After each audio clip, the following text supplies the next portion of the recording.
A major Supreme Court decision just came down that's creating waves across Washington. Melania Trump's legal team has filed a motion that legal experts are calling highly unusual. What's in this filing and why it matters for ongoing investigations is something you need to understand. The implications of what happens next could be historically significant. If you're interested in in-depth legal and political analysis, please consider subscribing and turning on notifications. This story has multiple layers that deserve careful examination, and I'll be following every development. Let me provide the background context, because understanding this situation requires looking at the timeline of events leading to today. For the past 18 months, there has been an ongoing legal proceeding involving presidential documents, executive privilege claims, and questions about spousal communications. This case has moved through federal courts with various motions and appeals. On February 5, 2026, the Supreme Court issued a ruling on an appeal that had been filed by legal representatives in connection with document disclosure requests. The appeal sought to prevent certain materials from entering the public record based on claims of executive privilege and spousal communications. The Supreme Court's order was brief and direct. Within hours of that ruling, an independent legal filing was submitted to federal court by attorneys representing Melania Trump. This filing has caught the attention of legal scholars and political observers. Let me explain what we know. If you're finding this analysis helpful, please consider liking this video. Your engagement helps this content reach others who are looking for thoughtful coverage of these important legal developments. To understand today's developments, we need to review the sequence of events that brought us here. In August 2022, federal agents executed a search warrant at Mar-a-Lago, recovering thousands of documents, including materials marked as classified. This initiated a series of legal proceedings that continue today. As these cases progressed through the courts, various legal strategies were employed by different parties. One approach involved claims of executive privilege, the principle that certain presidential communications should remain confidential. Additionally, claims were made regarding spousal communications privilege. In November 2025, an emergency appeal was filed with the Supreme Court. According to court documents, this appeal argued that certain materials should be protected from disclosure based on multiple grounds, including the assertion that they contained private communications between spouses. Yesterday's Supreme Court order addressed this appeal. While the order itself was concise, legal analysts have noted specific language within the decision. On page 3, there is a footnote that states, "The court finds no credible assertion of spousal communications privilege as no evidence was presented that the spouse in question participated in or consented to such designation." This footnote has particular significance because it addresses the question of consent. Within 3 hours of the Supreme Court's decision being published, Melania Trump's personal attorney filed a motion in federal court seeking independent review rights. I'd like to hear your perspective on this. What do you think the implications are? Please share your thoughts in the comments below. I read and consider all viewpoints. Let's examine what Melania Trump's legal filing actually says, because the specific language matters. The motion is 47 pages and was filed in federal district court. I want to read you some key sections directly from the document. On page 12, the filing states, "Mrs. Trump formally requests that this court grant her independent standing to review all documents filed under claims of spousal privilege without her knowledge or consent."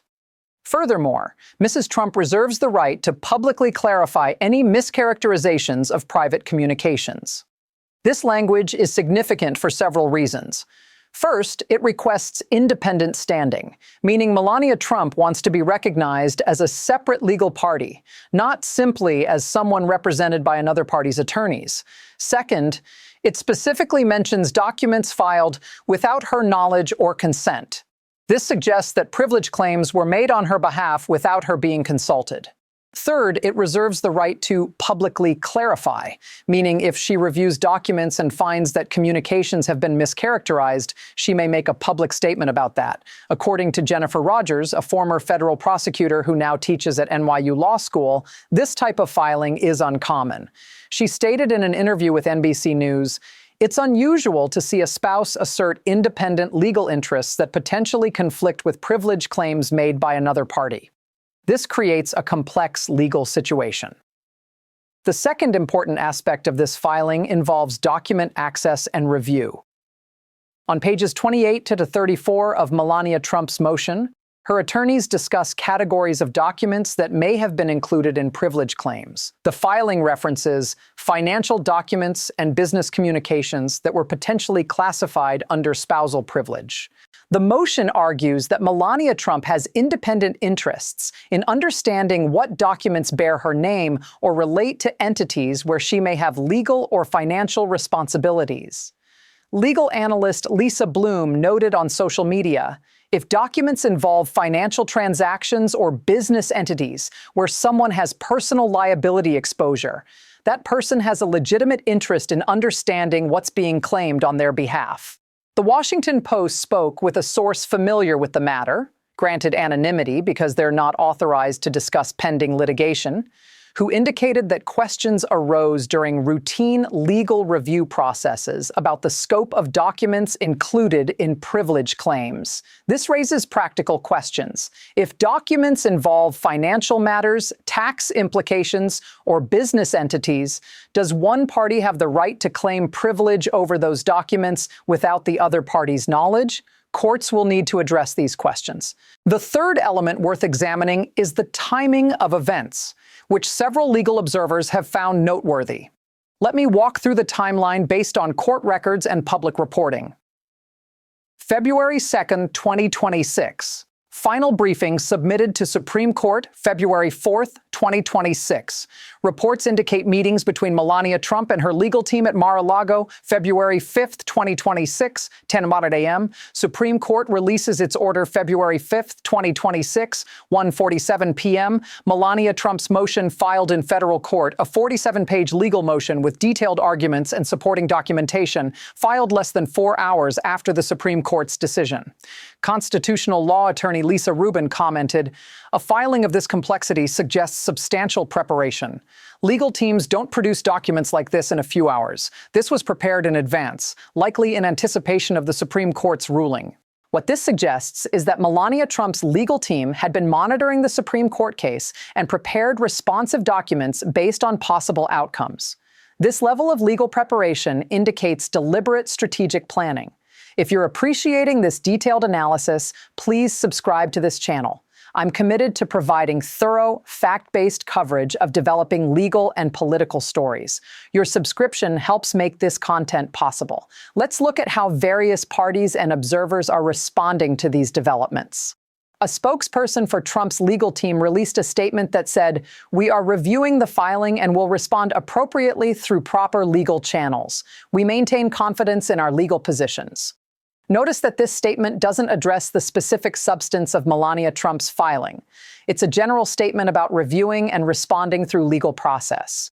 Senator Chuck Schumer issued a statement saying, "These developments underscore the importance of transparency in legal proceedings. The American people deserve clarity about claims made regarding privilege and confidentiality." Republican responses have been measured. Several prominent Republican senators declined to comment on pending litigation. Senator Lindsey Graham's office said they don't comment on active court cases. This measured response is notable given the high-profile nature of the situation. Harvard law professor Lawrence Tribe wrote on social media, "When privilege is claimed on behalf of a party, that party generally must have the opportunity to assert or waive the privilege themselves. If they contest the privilege claim, courts typically give that significant weight." Former acting Solicitor General Neil Katyal appeared on CNN and stated, "The Supreme Court's footnote was significant. By noting the absence of evidence of consent, the court was highlighting a potential weakness in the privilege claim. This may have prompted the independent filing we're now seeing." This story has generated substantial public attention. Within 24 hours, related topics were trending on social media platforms with millions of mentions. A Morning Consult poll conducted yesterday evening asked Americans whether they believe that privilege claims should require consent from all parties involved. 68% of respondents said yes, including majorities across partisan lines.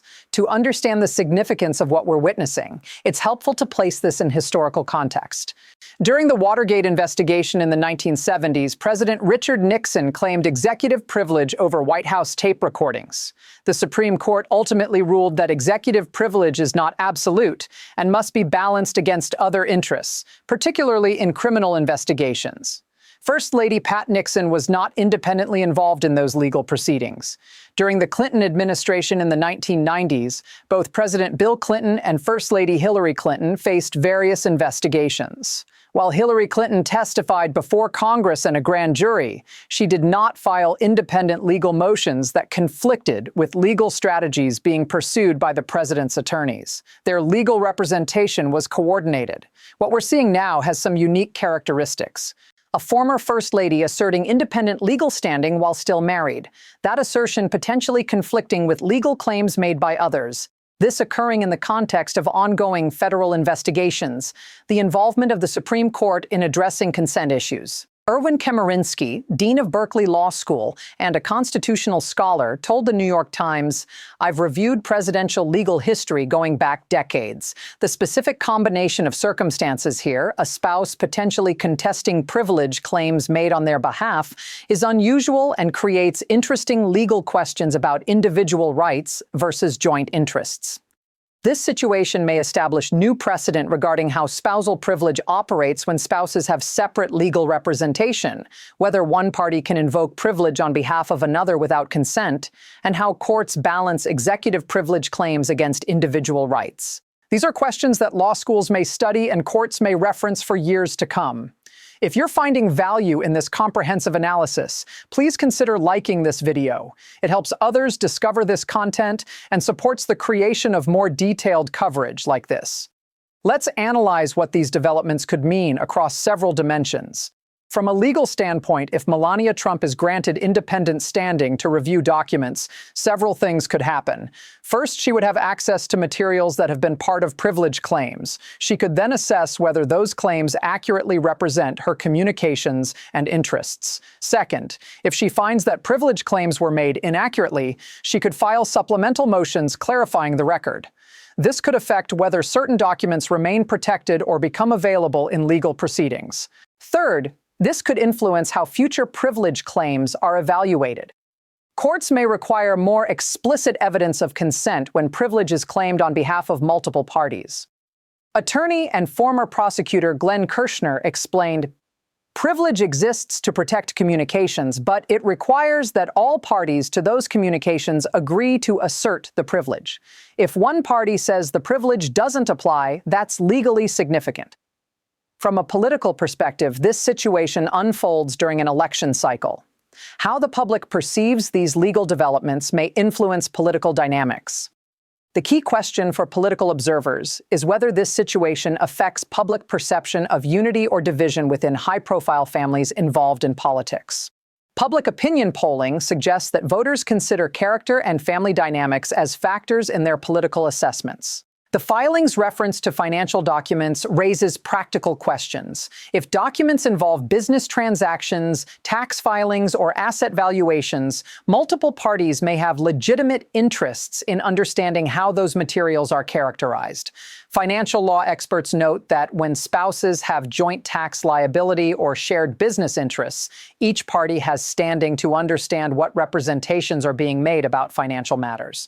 If document reviews reveal financial arrangements that one party wasn't fully aware of, that could trigger additional financial or tax review processes. This situation touches on important constitutional principles, the scope and limits of executive privilege, the rights of individuals to assert or waive legal privileges, the balance between confidentiality and transparency in government, how privilege operates in post-presidency contexts. These are fundamental questions about governance, individual rights, and legal protections that have implications beyond this specific case. Looking ahead, let's consider what may happen next and what factors to monitor. The federal judge overseeing this matter will need to rule on Melania Trump's motion for independent standing. Legal analysts expect a decision within 10 to 14 days.